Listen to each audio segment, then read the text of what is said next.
Ce qui suit est la transcription d'un échange entre Mathias de Stefano, désigné ici comme moi, et son soi supérieur, désigné comme je suis. Dans cette capsule, la voix féminine incarnera le moi, tandis que la voix masculine représentera le je suis. Cette conversation, intitulée Culture, a été réalisée le 26 janvier 2020. Hier, j'ai eu un doute. Nous avons souvent parlé de l'esprit comme d'une chose si grande qu'il ne peut habiter un corps. Et c'est pourquoi il se répand comme le Wi-Fi dans l'univers. Et les corps le téléchargent comme des applications mobiles. Cependant, ce n'est pas ce que tu as décrit hier, où l'esprit est la base de toute chose en son sein et où il est lui-même la graine exprimée dans le corps. Alors, comment comprendre cela? Mirkabain, ah! Comment? Vos langues se sont tellement préoccupées de décrire les détails du monde qu'elles ont perdu la capacité d'exprimer l'essentiel. Il est presque impossible d'expliquer, dans vos langues, un concept aussi vaste et interdimensionnel. L'expression Mirkabain, ha vient de la phrase Mir, Kar, Bar, Heinon, ha, qui décrit l'attribut de l'homme comme étant le foyer même où se développe la conscience et l'énergie. Mir décrit l'esprit individuel d'un être humain, homme ou femme, l'autoréférence et sa conscience de l'être, qui n'existe que par sa manifestation interconnectée dans des réseaux pulsants, la connexion spirituelle appelée Kar, et tout cela habitant dans un même être, dans l'énergie du corps, dans l'essence matérielle appelée Bach. Le foyer de l'être, Heinon, est une construction qui n'existe pas dans les langues actuelles et qui décrit un lieu, un emplacement qui devient un sujet réalisant une action. Dans ce cas, cet être apparent de l'intérieur qui, dans son observation, se mobilise pour se développer à partir de la perception intérieure, mais osant aller plus loin et évoluant dans la vie, ce qui s'appelle Ha. La phrase se traduit par un seul concept, Mirkabain Ha, qui tente de raconter que tout ce qui vit à l'extérieur est à l'intérieur, que ce qui s'étend est si grand qu'il ne peut être trouvé qu'à l'intérieur, car rien de ce qui existe réellement n'est, et donc ce qui est à l'intérieur bouge constamment à l'extérieur. Votre langue est construite à partir de concepts dualistes polarisés. Il vous est impossible de décrire le concept bar, c'est-à-dire le foyer qui vit à l'intérieur. Bar décrit la maison physique concrète, matérielle, et Bahab, le foyer céleste, le subtil, qui donne naissance au mot transcendance, Buhov, même mot que pour la mort, c'est-à-dire quelque chose qui va au-delà et qui continue pourtant d'être ici, car il revient au foyer. Le mot décrit la façon dont quelque chose peut être à la fois à l'intérieur et à l'extérieur, peut entrer dans le corps tout en voyant qu'il en sort. Ce sont des mots qui naturalisent ce que vous appelez des paradoxes, car ils décrivent la réalité à partir d'une dimension différente de celle dans laquelle vous avez construit votre réalité. Tous les tissus, la création, votre technologie ont été conçus pour s'adapter à un environnement spécifique. Et vous comprenez donc toute chose de ce point de vue. Je comprends. C'est-à-dire que l'esprit est si vaste qu'il ne peut appartenir à un corps. Mais en même temps, c'est l'esprit ou une partie de celui-ci qui se manifeste dans la matière. C'est exact. C'est assez complexe à visualiser. C'est un tesseract, l'araignée qui tisse les réalités. C'est votre propre esprit intérieur qui génère autour de lui la structure chrysalide d'un corps et qui, à son tour, s'étend éternellement hors de lui, pour être à nouveau déchargé dans celui-ci. C'est la technologie de rétroaction la plus parfaite qui soit. En parlant de rétroaction, une autre question m'est venue à l'esprit. La technologie est l'art que notre esprit a manifesté à travers le corps. Qu'est-ce que notre corps livre ou manifeste à l'esprit? La culture. D'accord. Comment ça?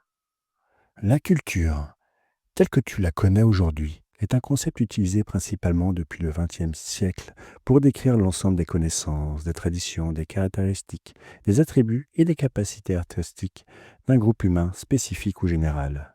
La culture décrit l'ensemble des informations qui nourrissent l'individu. On peut considérer qu'une culture est en soi la construction de divers individus qui développent des formes d'interrelation, ou bien on peut également comprendre le concept de culture comme le bagage intellectuel acquis par un individu par l'étude ou l'expérience. Mais la culture n'a pas toujours été considérée ainsi. Le mot culture n'a pas plus de 600 ans et décrit l'action ou la qualité active, urin, d'habiter ou de changer d'habitat.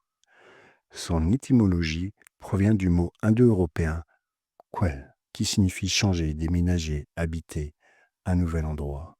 Mot qui a donné naissance au mot grec kyklos, c'est-à-dire cycle, qui fait référence à des cercles de temps répétitifs, comme les saisons de l'année. C'est pourquoi, en latin, cycle a été appelé cercle, donnant le verbe colo, c'est-à-dire collecter, récolter, et qui donne colere, qui signifie récolter le fruit de ce qui a été semé au cours des cycles des saisons. Non, le participe est cultus, traduit par récolter, collecter. C'est pourquoi, au Moyen Âge, on appelait culture ce qui était récolté et cultivé est devenu le verbe désignant l'ensemble du processus de semis, d'entretien et de récolte. Ainsi, à partir du mot indo-européen quel, tourner, pivoter, déménager, changer de place, nous arrivons au concept des saisons comme un cycle temporel au cours duquel sont effectués les semis et la récolte des fruits et des céréales. Quel est le rapport entre la culture et le culte d'un dieu? Tout le rapport. Tout d'abord, rappelez-vous que les humains font tout ce qu'ils font pour se nourrir. Ils ont besoin de se nourrir. Et les dieux sont une sorte de garantie pour obtenir de la nourriture. Ainsi, de la même manière que les tâches agricoles étaient effectuées, il fallait demander l'aide des dieux pour un bon semis, la pluie, la protection contre les parasites, une bonne récolte, etc. Par conséquent, honorer les dieux et leur faire des offrandes était synchronisé avec les rythmes cycliques des champs. Et comme il s'agissait d'un cycle, le concept était également appelé culte, participe de quelque chose qui se répète dans un changement ou une transformation. Le terme habiter ou déménager était lié aux maisons astrologiques, maisons où demeurent des dieux dans le ciel, qui changeaient, se déplaçaient selon la saison ou le mois de l'année. C'est pourquoi, en raison de leur déplacement et de la répétition des rituels aux dieux année après année, on appelle culte le fait de suivre une divinité spécifique. Je comprends.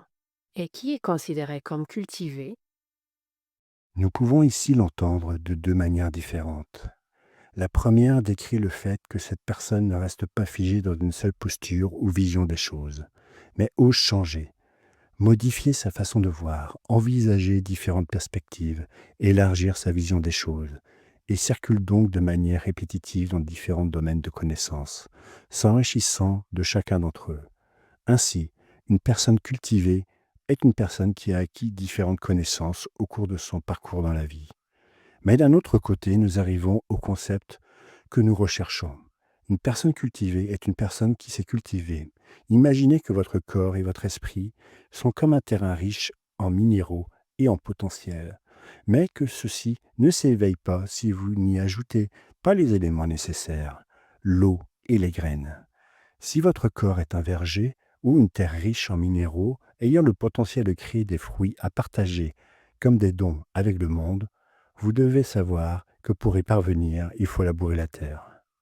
Labourer la terre, c'est créer des sillons qui assouplissent le sol, Un terrain plat est plus susceptible de se dessécher et de créer une couche rigide où l'eau et les graines glissent simplement et ne nourrissent pas le sol. C'est pourquoi les sillons créent des courbes, des rides dans le sol, qui permettent à l'eau de se déplacer et de rester, de se perméabiliser, permettent à d'autres nutriments de s'accrocher au coin des sillons et d'être absorbés par le sol. Ils servent également de maison, d'abri pour les graines qui volent ou que vous déposez dans la terre. Un esprit lisse et plat est un esprit vide et stérile. Un esprit avec de nombreuses courbes et labyrinthes est un esprit riche et fertile. Naturellement, votre cerveau s'est organisé avec des sillons, des plis pour consolider l'information. Un terrain ridé a plus de chances de créer la vie, tandis qu'un terrain lisse a plus de chances de se transformer en désert. C'est pourquoi, pour obtenir une bonne culture, une bonne récolte, vous devez apprendre à vous assouplir, à plier votre terrain, à avoir d'autres points de vue, à ouvrir votre cœur, votre esprit et votre corps. Ensuite, vous devez arroser le terrain. Avec quoi? Avec de l'eau. Ce que votre être appelle émotion. Il faut apprendre à arroser juste ce qu'il faut pour ne pas noyer le terrain, ni le laisser sécher.